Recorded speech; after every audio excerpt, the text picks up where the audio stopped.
I would never trust completely in AI, even if it's on that level. Even if maybe the output is 99% or 99.9%, there's always a fault potential that has to be checked. While AI operates on high probability, as you said, 85%. Yeah, is 85% enough? I think for a lawyer, never.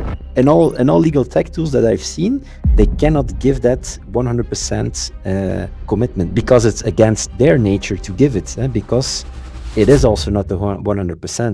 ChatGPT or other alternatives, they can put already the risks on the table, but you still need to make a decision on which risks you want to take and what is acceptable, what is not acceptable. Known as the startup lawyer who navigates founders from co-founder alignment to successful exits, Ruben Schoenmakers advises fast-growing companies at Mace Legal. With years spent guiding tech founders through Belgium's thriving startup ecosystem, this legal strategist has become the go-to advisor for bulletproofing ambitious ventures.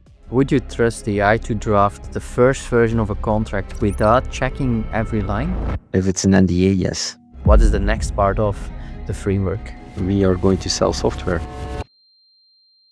On LuminaTalks, the questions aren't written to make guests comfortable. They are supposed to bring out the unfiltered truth that affects us all.